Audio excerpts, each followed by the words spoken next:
বউ, ও বউ, কোথায় গেলে? কি হয়েছে? সারাক্ষণ এত কিসের ডাকাডাকি তোমার? রাগ করছো কেন? হাতুড়িটা দাও দেখি। হাতুড়ি দিয়ে আবার কি করবে? কলা গাছের বাড়ি বানাবো। কলা গাছের বাড়ি? এমন বাড়ির নাম তো বাপের জন্মেও শুনিনি। শোনোনি তাতে কি হয়েছে?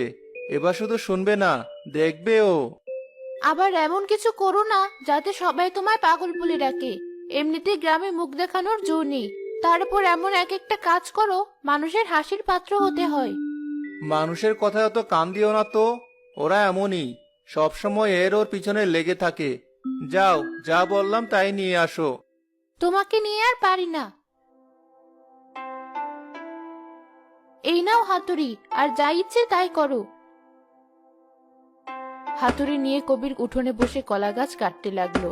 তখনই তাদের প্রতিবেশী মকবুল সেখানে এলো। কি কবির ভাই, এত মনোযোগ দিয়ে কি করছো? এই তো ভাই, ভবিষ্যতের জন্য কাজ করছি। ভবিষ্যতের জন্য কাজ? হ্যাঁ, ভবিষ্যতের কথা ভাবাই তো জ্ঞানীর কাজ, তাই না? তা তো ঠিকই, কিন্তু এই কলা গাছ দিয়ে তুমি ভবিষ্যতের কি কাজ করছো শুনি, শুনে আমিও একটু জ্ঞানী হই। কি আর করব ভাই, কলা গাছ দিয়ে একটা বাড়ি বানানোর চেষ্টা করছি। হা, হা, হা, হা। সত্যি কবির ভাই, আসলে তুমি এই নাকি তোমার ভবিষ্যতের কাজ? হা, হা, হা। কলা গাছের বাড়ির কথা তো জীবনেও শুনিনি। তাই এই বাড়ি দিয়ে তুমি কি করবে শুনি?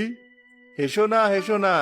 কে বলতে পারে একদিন তোমাকেও আমার কাছে সাহায্য চাইতে হতে পারে। হা, হা, হা। না কবির ভাই, আমার জীবনে এত খারাপ দিন কখনো আসবে না। এবার বলো তো, এই বাড়ি দিয়ে তুমি কি করবে? বাড়ি দিয়ে আর কি করব, বাড়িতে থাকবো। সত্যি কবির ভাই, এমনিতেই তো আর সবাই তোমাকে কবির পাগলা ডাকে না। তোমার এসব কাজকর্ম দেখেই তোমাকে পাগল বলে। খেয়ে দিয়ে কাজ না থাকলে বোধহয় মানুষ এমনই করে। যাই হোক, আমার কাজ আছে, আমি চললাম। হা, হা, হা। মকবুল হাসতে হাসতে সেখান